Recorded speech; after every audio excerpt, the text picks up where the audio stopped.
Pues buenas tardes, mi nombre es Diana Melissa Cuán y hoy vamos a hablar un poco sobre la procrastinación. En primer lugar, quisiera compartir con ustedes un video que nos va a permitir a nosotros tener la posibilidad de saber qué es la procrastinación. Bien. Frecuentemente es la procrastinación. No sé si tenéis una palabra para esto en castellano. La misma. Ajá. Procrastinación. Esta mañana me levanté pronto en previsión de todo lo que tenía que hacer. Se me había acumulado el trabajo en los últimos días. Me senté en mi despacho dispuesto a trabajar un poco, pero me fijé en la mesa llena de manchas y me di cuenta de que en una mesa limpia y ordenada trabajaría mejor. Pero entonces sentí hambre y fui a la cocina a buscar alguna cosa rápida que llevarme al estómago, convencido de que así trabajaría mejor. Resultó que la nevera estaba bajo mínimos y tuve que acercarme al súper más cercano. Y una vez allí me dije que lo más eficiente sería comprar ya para toda la semana. Así no me tendría que preocupar más y podría terminar todo el trabajo que me quedaba por hacer. Al llegar a casa, me preparé la comida y fregué los platos para estar libre y ponerme enseguida al trabajo. Eso sí, bajé antes a la ferretería a buscar aceite para no oír más los chirridos de mi silla mientras me concentro en el trabajo. De vuelta a casa, miré un rato la tele. Hoy me acostaré temprano y descansaré bien para mañana despertarme pronto y ponerme cuanto antes al trabajo. Y es impresionante porque cada semestre los alumnos llegan con las libretas limpias, convencidos de que lo harán bien, de que harán las lecturas por adelantado. Pero al final del semestre los alumnos suspenden y se inventan excusas sobre parientes que han fallecido y enfermedades. Todo tipo de cosas que siempre ocurren al final del semestre. La pregunta es, ¿por qué no aprenden? ¿Por qué tienen ese problema? Hace un par de años ofrecí un trato a mis alumnos. El primer día del curso, a una clase le dije, me debéis 3 trabajos este semestre, pero podéis decidir cuándo entregármelos. Mientras que a la otra clase a la que estaba impartiendo la misma materia les dije, me debéis 3 trabajos este semestre, pero me los tenéis que entregar en las fechas tope que yo diga, establecidas respectivamente en las semanas 4, 8 y 12. Así pues, al primer grupo le ofrecí libertad para elegir, mientras que al segundo le di un trato dictatorial sin posibilidad de escoger. Para cualquier estudiante, aparentemente, es mejor disponer de flexibilidad. El estudiante sabe que las clases acaban el 2 de mayo y piensa, tengo que entregarlo todo el 2 de mayo, pero si tengo tiempo durante el trimestre me pondré a trabajar antes y lo tendré listo antes. ¿Cuál crees que fue la clase que obtuvo las mejores notas? Dime. Al final del trimestre, después de comparar los dos métodos, descubrí que la clase con las 3 fechas inamovibles obtuvo las mejores notas. La mayoría de alumnos de la clase flexible empezaron a trabajar el 1 de mayo, no durmieron durante 24 horas e hicieron un trabajo de mala calidad. ¿Qué sugieren estos resultados? Pues en primer lugar, que los estudiantes ciertamente sucumben a la desidia, menuda noticia, y en segundo lugar, que restringir fuertemente su libertad constituye la mejor cura para esta desidia. Ninguno viene y me dice, por favor, profesor, ¿puede darnos plazos más cortos? No piensan en ello por sí solos. Yo creo que este es un mensaje muy esperanzador.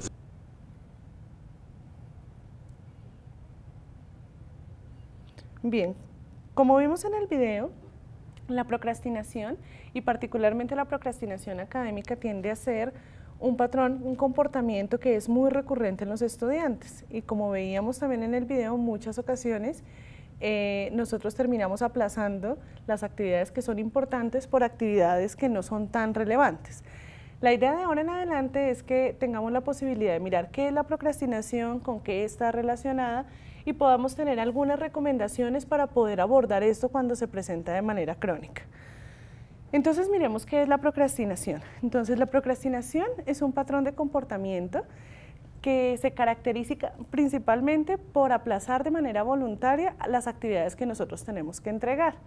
Generalmente cuando nosotros estamos en un contexto académico tenemos unos plazos para la entrega de exámenes, para la entrega de trabajos y tenemos fechas límites para poder hacer dichas entregas. En ese sentido, la procrastinación está relacionada con las actividades que nosotros vamos a empezar a reemplazar por esas actividades que son académicas. Por ejemplo, nosotros podemos estar tratando de empezar un trabajo, una exposición, y quizás lo que puede ocurrir es que decidimos entrar un rato a Facebook, mirar de pronto quién está conectado, hablar un rato, y podemos dedicar bastante tiempo en una actividad que no está relacionada. Otra actividad que nosotros podemos hacer fácilmente es decidir que vamos a organizar los libros o que vamos a organizar el escritorio o que necesitamos organizar todos los papeles que tenemos para poder empezar a trabajar, como veíamos en el video. Y esas actividades generalmente son menos relevantes que la actividad que tenemos que entregar y decidimos aplazarlas de manera voluntaria. Miremos un poco ahora qué pasa cuando la procrastinación se presenta de manera crónica. ¿Por qué es importante hacer esta aclaración? Porque en general, en un país como Colombia y particularmente en general en Latinoamérica, la procrastinación es muy normalizada. De hecho, se castiga muchísimo a las personas que no procrastinan, a las personas que entregan a tiempo los informes. Generalmente reciben como ciertos rechazos, ciertos comentarios que están relacionados con esa puntualidad en la entrega. Y cuando las personas incumplen, muchas veces son reforzadas o sencillamente pues se afianza la idea de que podemos entregar las cosas un poco tarde o que podemos estar pidiendo plazos. Por eso no es tan fácil que nosotros digamos que todas las personas que procrastinan en algún momento tienen un problema real. Realmente el problema surge cuando la procrastinación se presenta de manera crónica, cuando constantemente nosotros estamos aplazando las actividades que son nuestra responsabilidad y pedimos cada vez más plazos en las fechas de entrega o tenemos que hacer unos esfuerzos grandísimos cuando vamos a entregar o sencillamente dejamos de entregar. Cuando la procrastinación se presenta de manera crónica, las investigaciones nos dicen que está relacionada con algunos aspectos como los que vemos acá. Por ejemplo, bajo autoconcepto, baja autoeficacia, es decir, esa percepción que se tiene de que no se van a poder lograr las cosas en el tiempo establecido.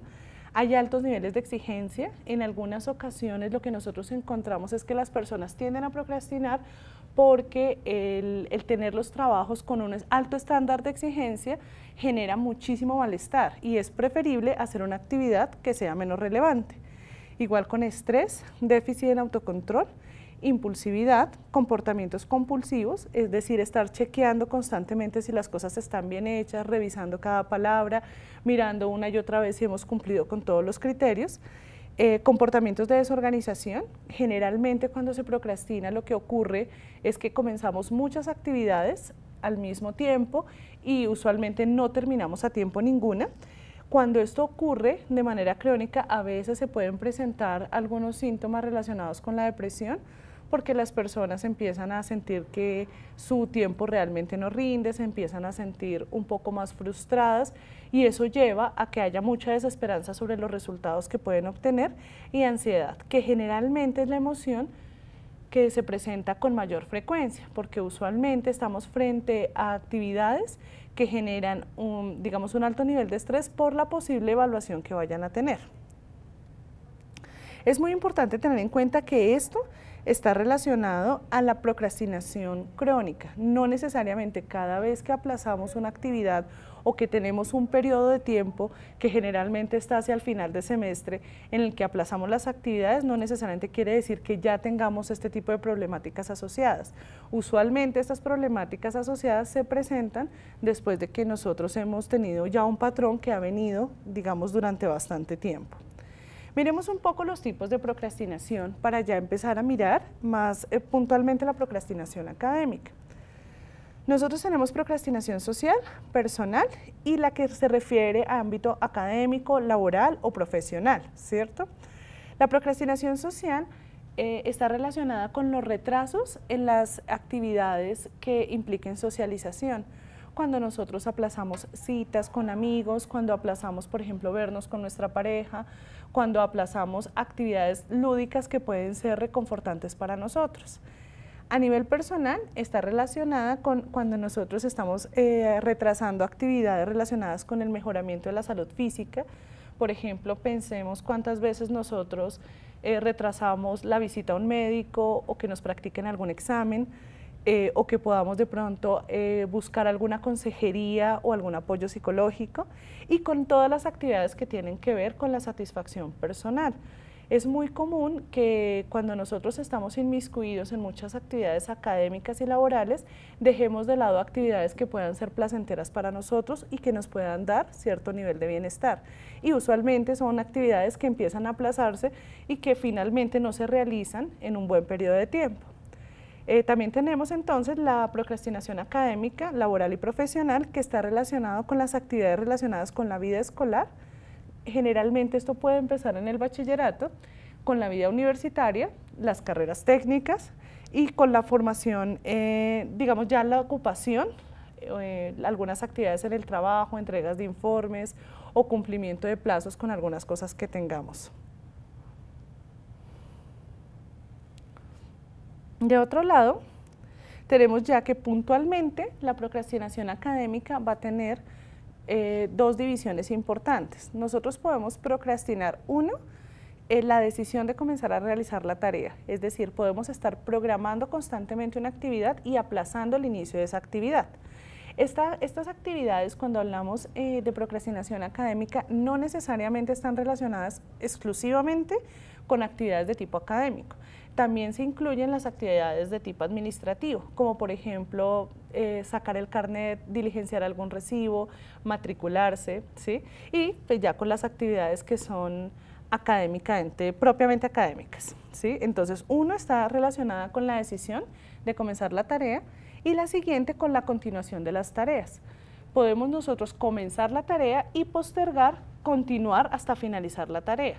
Esto sucede porque en algunas ocasiones también comenzamos muchas tareas al tiempo, que era lo que decía anteriormente, y nos cuesta trabajo finalizar dichas actividades.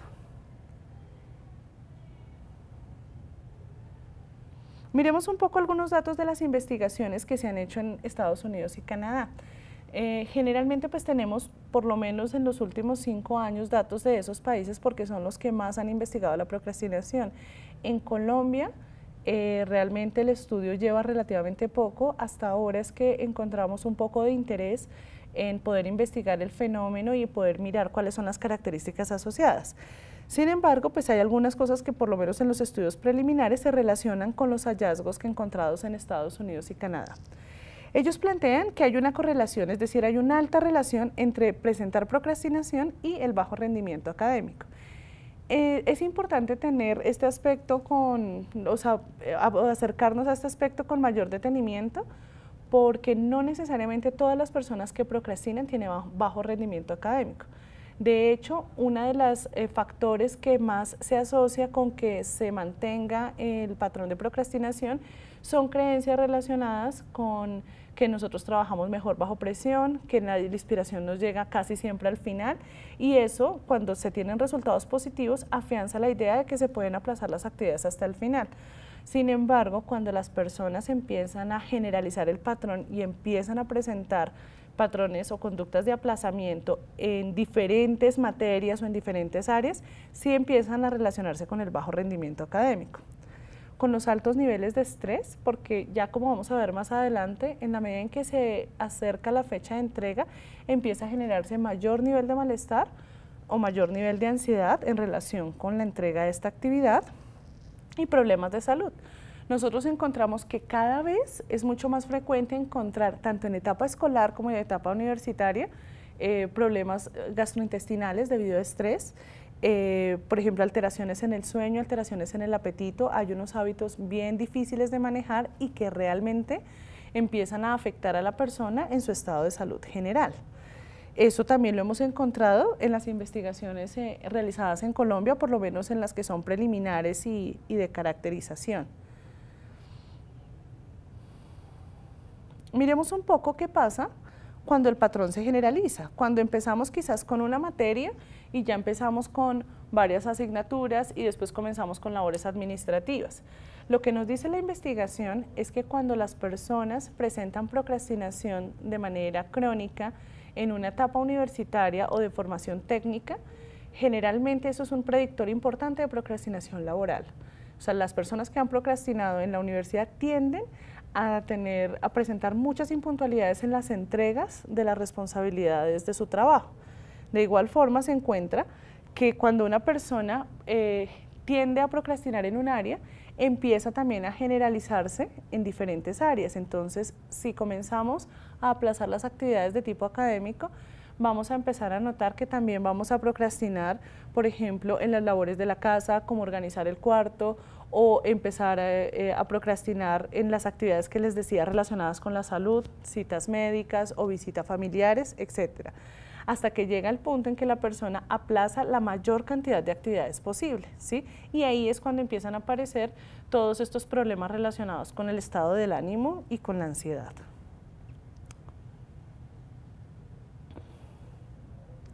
Miremos un poco cuáles son los factores que están relacionados con la procrastinación crónica. Y aquí yo quisiera mostrarles un poco un fenómeno que ocurre en relación sobre todo con el malestar, particularmente con la ansiedad. Entonces vamos a mirar cuál es la asociación que se puede establecer entre estudiar y el malestar. Y vamos a entender el malestar en dos tipos de emociones que pueden estar relacionadas más frecuentemente. Una es la ansiedad y otra es el malestar que se genera por el aburrimiento de tener que hacer una actividad. Entonces, miremos cómo se presenta esto. Cuando se acumulan tareas, ¿sí?, que son difíciles o son largas o tienden a algún nivel de complicación para nosotros, y cuando eso se combina con que cada vez se va acercando el plazo final para la entrega o los plazos parciales que tengamos, entonces pensamos que finalmente, ya después de que yo he dicho, bueno, la próxima semana, finalmente decido iniciar la actividad. Entonces, inicio la actividad, pero pueden aparecer dos tipos de pensamientos. Unos que están relacionados con pensamientos negativos sobre el futuro. Generalmente estos pensamientos negativos sobre el futuro están relacionados con cómo me va a ir en el desempeño de ese trabajo. O sea, qué también lo voy a hacer, qué también me van a evaluar, qué tanto voy a poder demostrar que realmente sé o manejo las cosas. Eso puede ser unos tipos de pensamientos así. Los otros tipos de pensamiento que pueden aparecer son los relacionados con la falta de claridad en no saber por dónde comenzar. Cuando generalmente tenemos tareas muy largas y muy difíciles, muchas veces decimos, ¿y por dónde comienzo? Y esto tan largo y tan aburridor, o ¿qué hago primero? O ¿cuáles son los pasos? Y no tenemos mucha claridad sobre cómo comenzar. Se pueden presentar algunos de estos tipos de pensamiento o se pueden presentar los dos. Usualmente, cuando estos pensamientos aparecen, empezamos a dedicar cierto tiempo a analizar este tipo de pensamientos, y es cuando empieza a aparecer el malestar, y puede presentarse o mucha ansiedad por la anticipación que hacemos de lo que puede ocurrir en el momento de la entrega del trabajo o si tenemos que realizar alguna exposición, o puede generarse un malestar por el aburrimiento que genera, digamos, la tarea, que de acuerdo con algunos autores está relacionado con la aversión que yo tengo a la tarea, es decir, que la tarea realmente no me gusta o considero que mis capacidades no están lo suficientemente desarrolladas como para cumplir esa tarea, y baja el nivel de motivación para poder realizarla. Cuando se genera ese nivel de malestar, entonces lo que puede ocurrir es que rápidamente cambiamos de actividad a una que sea menos relevante. Y es cuando, por ejemplo, podemos empezar a pensar, ¿será que si me como algo, porque en este momento está haciendo como mucha hambre, entonces será que me como algo mientras ya comienzo y así puedo pensar con mayor claridad? O también puedo decir, ok, entremos un momentico a ver quién está conectado, me distraigo un rato porque estoy muy estresado y entonces eso me va a ayudar. O también puedo pensar, como les decía al principio, este lugar está supremamente desorganizado, yo no podría trabajar así y necesito empezar a organizarlo para poder realmente trabajar. O más bien voy a descansar hoy, mañana me levanto temprano y comienzo a hacer la actividad, así voy a estar más despejado. Pero miren que generalmente lo que ocurre es que cambiamos la actividad por una que generalmente es menos relevante y que no nos va a generar ese nivel de malestar. Cuando se cambia esa actividad, entonces a corto plazo, ¿qué es lo que experimentamos? Lo que experimentamos es que disminuye por lo menos momentáneamente el malestar, porque miren que ya la atención está focalizada en otra actividad que no me está generando ningún tipo de emoción, ¿sí? Y que inclusive me puede distraer de toda la responsabilidad que tengo. Sin embargo, a largo plazo generalmente aumenta el malestar porque se vuelve a acercar, digamos, el plazo. Entonces miren que esto conforma un ciclo interesante, porque se acumulan tareas, como se acumulan tareas y se acerca digamos, el plazo para entregar lo que tenemos que entregar, se genera el malestar, aparecen todos estos pensamientos, yo cambio de actividad, lo cual facilita que siga acumulando las tareas y se acerque cada vez más la fecha límite. Entonces se vuelve un ciclo que es difícil de manejar. Vamos a mirar un poco de manera más detallada cómo se da este ciclo de la procrastinación. Entonces miren que tenemos el inicio de la actividad, como les decía ahora, aparece el malestar que generalmente está relacionado con todos esos pensamientos, ya sea sobre la organización de la actividad o sobre la anticipación que yo hago sobre cómo me va a ir, ¿sí? Se cambia de actividad con el fin de disminuir un poco el malestar, sin embargo, a largo plazo o a mediano plazo vuelve a surgir el malestar relacionado con la tarea. Y entonces vuelvo a iniciar, vuelven a aparecer los pensamientos y así empezamos un ciclo de procrastinación en el que fácilmente nos puede pasar 1 o 2 semanas donde nosotros hemos intentado o iniciar o culminar una actividad y no lo hemos logrado con éxito. Y esto va llevando a que se genere cada vez mucho más estrés justamente porque la fecha de entrega se está aproximando.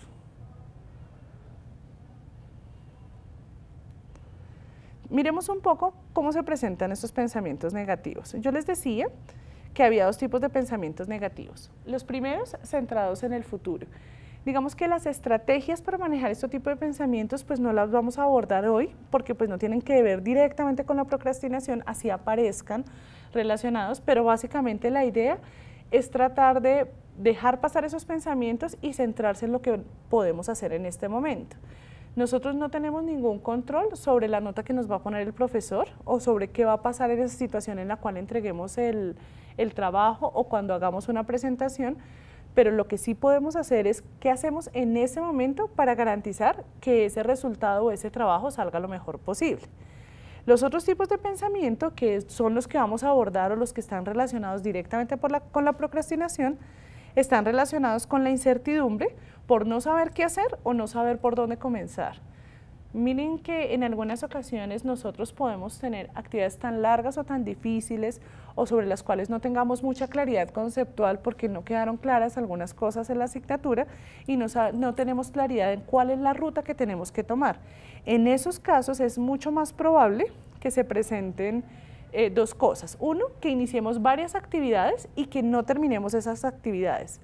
O que comencemos a realizar actividades que son alternas pero mucho menos relevantes, como las que ya les he mencionado.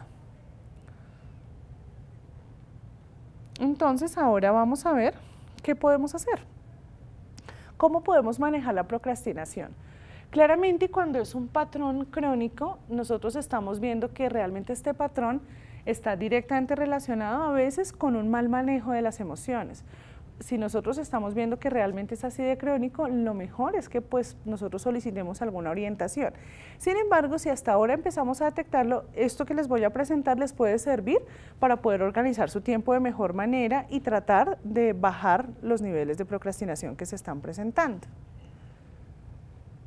Entonces miremos, lo primero es la clasificación de las actividades. Con muy poca frecuencia nosotros clasificamos las actividades y eso se puede dar justamente porque tenemos a veces muchas actividades que hacer que ni siquiera tenemos el tiempo de clasificarlas. Muchas de las cosas que nosotros vamos a ver ahora como recomendaciones pueden percibirse como más trabajo y efectivamente como cualquier habilidad que nosotros vayamos a comenzar al principio nos cuesta un poco más.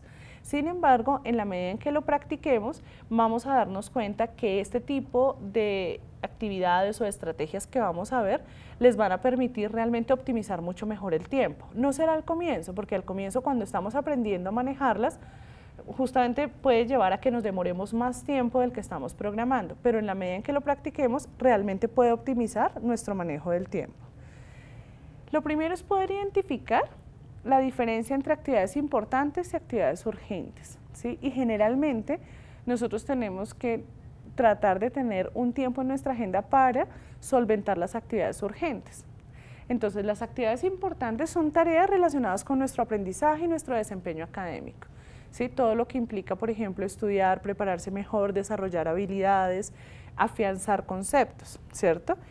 Estas tareas tienen una característica y es que no necesariamente debemos entregarlas pronto, pero sí son esenciales para el éxito académico. O sea, pensemos que nosotros tenemos una asignatura que tiene un componente alto en escritura, ¿sí? Muy posiblemente nosotros, el mejorar nuestra redacción y las normas de redacción el aprender a utilizar los signos de puntuación, pues no sea algo que nos esté exigiendo el profesor de manera explícita, pero es algo a lo que le tenemos que dedicar tiempo porque eso va a optimizar nuestro desempeño académico, ¿sí? Ese sería un ejemplo de una actividad importante. Versus las actividades urgentes. Entonces, las actividades urgentes tienen una característica que está asociada con el tiempo, es decir, generalmente tenemos un plazo y generalmente debemos hacer esas entregas en corto plazo, ¿cierto? Entonces, las tareas urgentes pueden facilitar la realización de tareas importantes en algunas ocasiones, es decir, yo puedo tener una tarea urgente que me esté aportando también en una actividad que es importante. Miremos un poco algunas características de las actividades que son urgentes. Entonces, por un lado, tenemos que si no existe una fecha límite para la entrega de esa actividad, la actividad no es urgente, ¿sí? En muchas ocasiones nosotros decidimos incluir en nuestro horario, digamos que inmediato, actividades que pueden ser muy satisfactorias, pero que no tienen una fecha límite de entrega y que no necesariamente son las que tenemos que entregar más pronto, ¿sí? Y eso a veces dificulta un poco la organización del tiempo. Entonces es importante tener claro esto. Si no tenemos una fecha límite, no es urgente. Si varias actividades tienen la misma fecha límite, entonces la más larga generalmente va a ser la más urgente, pues porque por obvias razones es la que quizás más tiempo tenemos que dedicarle. Las actividades que tienen un plazo de entrega próximo son más urgentes, es decir, yo tengo que tratar de priorizar las actividades que tengo que entregar primero. Esto parece resultar obvio y casi que todo el mundo diría, pues claro, sin embargo, lo que uno ve constantemente en los ambientes universitarios es que esto no ocurre. La priorización muchas veces de las tareas se hace en relación con la facilidad y con el gusto que nosotros tenemos y no necesariamente con el carácter de urgencia que hay. Cuando se estima de forma inadecuada el tiempo de una actividad y esta, digamos, resulta necesitar más tiempo del cual habíamos previsto, se nos convierte en una actividad urgente. Si yo pensé que yo podía preparar, por ejemplo, una exposición en 15 horas y ya llevo 10 horas y me doy cuenta que no llevo sino un 30% de avance, pues muy posiblemente necesite mucho más tiempo. Y si el periodo de entrega está mucho más próximo, se me convierte en una actividad urgente aún cuando en principio quizás era una actividad importante y no urgente. Es muy importante que nosotros tratemos de priorizar las actividades urgentes en nuestro horario. Es decir, que nosotros cuando vayamos a asignar los tiempos para poder programar las actividades, tratemos de comenzar con las que son más urgentes, con las que son más largas y con las que son más difíciles. ¿Por qué? Porque cuando nosotros vamos a iniciar una jornada de trabajo, estamos mucho más despiertos, estamos mucho más atentos. Si empezamos con las actividades que son fáciles, vamos a estar agotados cuando iniciemos las difíciles. Mientras que si nosotros comenzamos con las actividades que son más largas y más difíciles, en el momento en que empecemos a estar más agotados, va a ser mucho más fácil retomar una actividad que sea más agradable y que sea más corta. Entonces eso es importante tenerlo en cuenta en el momento en que nosotros estemos organizando el horario. Miremos ahora algunas normas en relación con la organización de las actividades. Entonces, es importante ver que las actividades se dividen en tareas. En muchas ocasiones nosotros asignamos bloques muy grandes para hacer una actividad. Es decir, nosotros decimos, tenemos por ejemplo que hacer un resumen de un libro, por decirlo así. Y nosotros decimos, bueno, eso lo vamos a tratar de hacer en todo un fin de semana, ¿sí? Y muchas veces lo que ocurre es que cuando designamos todo el fin de semana nos damos cuenta que utilizamos mucho de ese tiempo en actividades que son irrelevantes y el nivel de avance fue poco. Y tenemos la percepción de que necesitamos asignar una franja de tiempo igual de grande para continuar la tarea. Y eso claramente facilita que nosotros procrastinemos y aplacemos la tarea, porque requiere muchísimo tiempo, muchas veces tiempo del cual no disponemos. Por lo tanto, lo que hacemos es que empezamos a aplazar. Entonces es importante que nosotros cojamos esa actividad y miremos para poder cumplir con esa actividad, que podría ser el resumen de un libro, cuáles son las tareas específicas que tengo que llevar a cabo, es decir, cuáles son los pasos que tengo que seguir. Después de hacer, digamos, de identificar esas tareas, la idea es que las podamos enlistar, ¿cierto? Que podamos decir cuál va primero y cuál va al final, cuál es el orden y cuál es el camino que yo tengo que seguir. Posterior a eso, es importante que nosotros identifiquemos el tiempo que va a requerir cada una de esas tareas, no la actividad general, sino cada una de esas tareas. Después le asignamos ese tiempo a cada una de esas actividades y después integramos cada una de esas tareas en un horario. Piensen que es mucho más fácil que yo pueda integrar en mi horario una tarea de 1 hora a que yo pueda integrar una actividad que me requiere 7 horas, por ejemplo.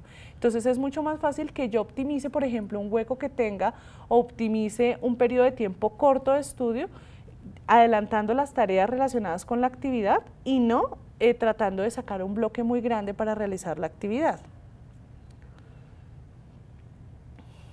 Otra de las cosas que nosotros tenemos que tener en cuenta es que es importante que nosotros podamos realmente dedicarle el tiempo a esa actividad en el momento en que la programamos.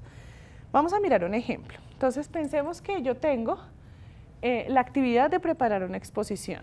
Entonces aquí les voy a dar un ejemplo, digamos teniendo en cuenta solo algunas cosas para que ustedes tengan la idea de cómo se puede hacer en las actividades que ustedes puedan tener. Entonces, si yo tengo la actividad preparar una exposición, tengo que enlistar algunas tareas relacionadas con esa actividad. Por ejemplo, primero tendré que buscar la información relacionada con la exposición, posteriormente tendré que leer esa información, quizás también tengo que resumir esa información que he estado leyendo, después tengo que estructurar, es decir, qué va primero en la exposición, qué va después y qué voy a decir en cada una, digamos, de esas fases de la exposición. Y quizás finalmente sea diseñar la presentación que voy a hacer, ¿cierto? Entonces yo tengo que mirar, ok, ¿cuánto tiempo tengo para preparar esa exposición? ¿Cierto? ¿Cuánto tiempo tengo disponible? Porque en muchas ocasiones hacemos unas estimaciones de tiempo que son irreales, ¿sí? Entonces es importante que yo diga, ok, yo tengo 2 semanas para poder hacer eso y de esas 2 semanas realmente yo puedo invertir 15 horas cada semana para poder preparar esa exposición. Entonces, después de eso, lo que hago es que a cada una de las tareas que nosotros estamos viendo, por ejemplo, buscar información, leer información, resumir, le asigno un tiempo. Aquí el ejemplo que les puse es, en la búsqueda de información me voy a demorar 4 horas, ¿cierto? Y después voy a tratar de ubicar esa actividad en un horario particular. Por ejemplo, voy a decir, voy a buscar la información el lunes de 2 a 4 y el martes de 10 a 12 y voy a tratar de completar las horas. Es importante que tengan en cuenta que muchas veces nosotros tenemos errores importantes en la estimación del tiempo. O subestimamos o sobreestimamos el tiempo. Por lo cual, al principio, el hacer este tipo de ejercicio va a llevar a que nosotros digamos, yo a veces digo que me voy a demorar 1 hora y realmente me demoré 3. O dije que me iba a demorar 2 y realmente me demoré media hora.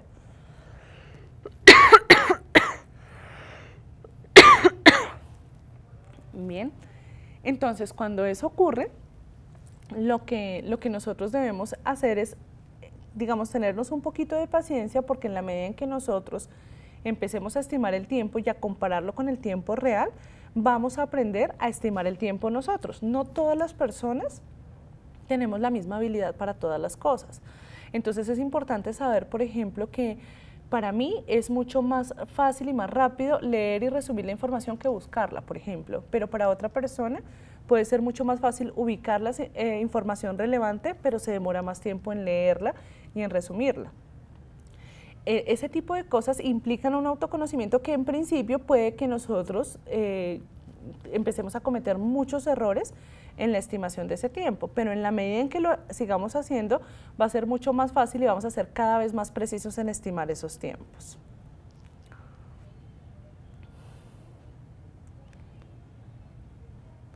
La tercera, ya finalmente, es la ejecución de las actividades. Bien, entonces para la ejecución de las actividades, la idea es que lo primero es que iniciemos las actividades en el horario planeado.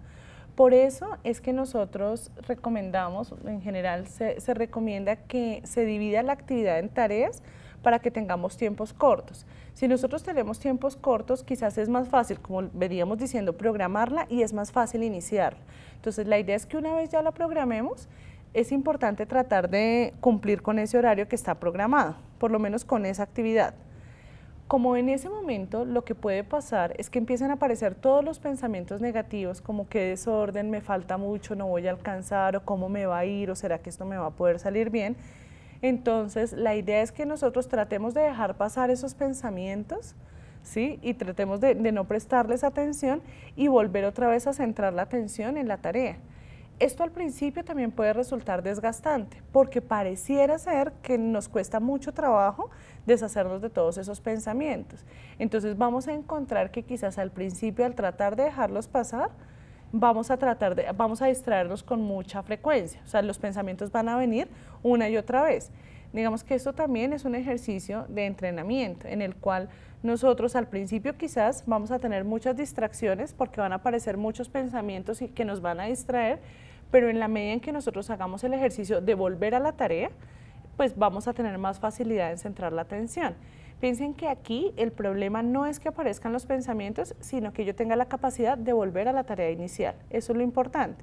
Y al principio, aunque puede ser más difícil, en la medida en que pase el tiempo va a ser más fácil poder centrarnos de nuevo en la actividad que estamos realizando.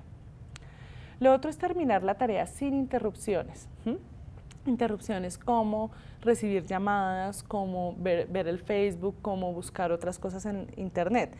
Por eso, la recomendación es subdividir las tareas, o sea, las tareas que nosotros tengamos en fases de máximo 50 minutos, es decir, que tengamos jornadas de 50 minutos de trabajo, de manera que sí podamos garantizar que por lo menos en esos 50 minutos no vamos a ser interrumpidos.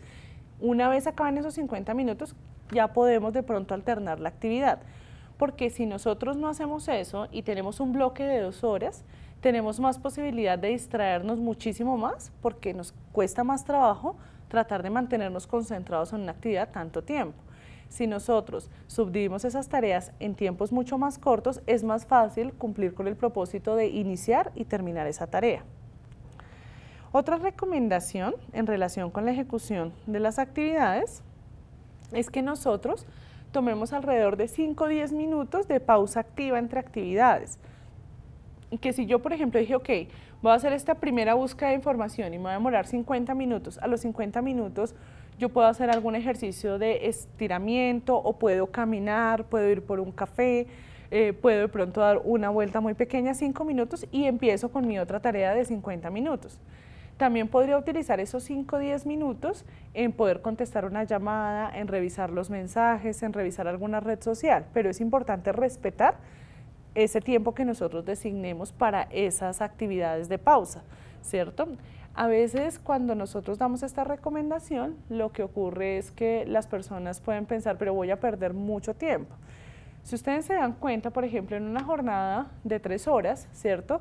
Yo tendría la posibilidad de descansar alrededor de entre 15 y 30 minutos, dependiendo si las pausas son de 5 o 10 minutos, si nosotros lo manejamos así.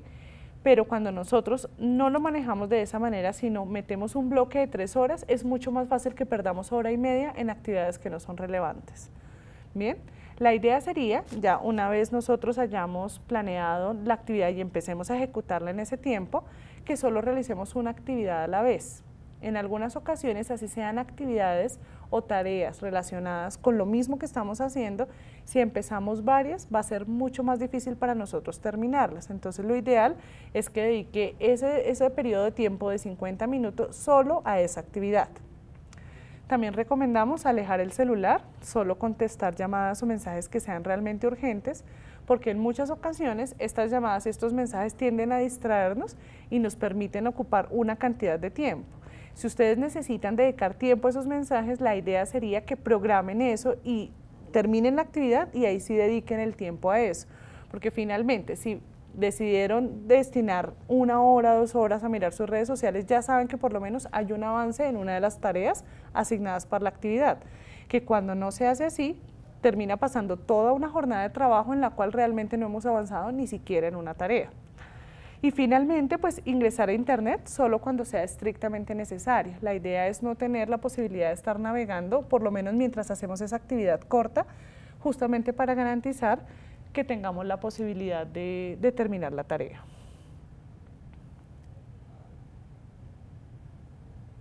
Bien, es importante que nosotros tengamos en cuenta cuando estemos en este proceso, porque además organizar el tiempo de esta manera a veces no resulta fácil. Por eso la recomendación es, ok, si es muy difícil organizar todas nuestras actividades de esa manera, pues tratemos por lo menos de comenzar por una y organizarla y fraccionarla de esa forma, de manera que vayamos poco a poco obteniendo el hábito de empezar a trabajar por ciclos cortos de trabajo. Y en los momentos en que puede aparecer esos pensamientos negativos y en que puede aparecer la posibilidad de dedicar tiempo a actividades que no son tan relevantes, es importante que nosotros tratemos de centrar la atención en qué es lo mejor que podemos hacer en este momento. Es decir, cuando se presentan todos esos pensamientos de anticipación negativa sobre lo que puede ocurrir cuando entreguemos la tarea o cuando entreguemos el trabajo o tengamos la exposición, entonces nosotros no tenemos control sobre eso que va a pasar, pero sí tenemos control sobre lo que puedo hacer en este momento para tratar de aumentar la probabilidad de que la actividad va a quedar, digamos, realizada de manera correcta. Entonces, como volver otra vez la atención, otra vez a la tarea y al momento presente, a qué puedo hacer en ese momento y cuál comportamiento puede ser más útil y efectivo, de manera que nosotros no reaccionemos frente al malestar que nos genera iniciar una tarea, sino podamos decidir actuar en pro de las consecuencias tanto a corto como a largo plazo. Pensemos que cuando nosotros empezamos a utilizar el tiempo en una tarea menos relevante, generalmente estamos orientados por consecuencias a corto plazo, como que me quito el estrés, baja un poco el malestar, pero a largo plazo vamos a tener mayor malestar y posiblemente incumplimiento o baja calidad de la tarea. Mientras que si podemos tolerar un poco el malestar, que es esa ansiedad o ese aburrimiento que genera en principio, muy posiblemente es algo que tengamos que tolerar a corto plazo, pero a largo plazo vamos a poder tener un mejor desempeño académico. Bien, pues muchísimas gracias por su atención.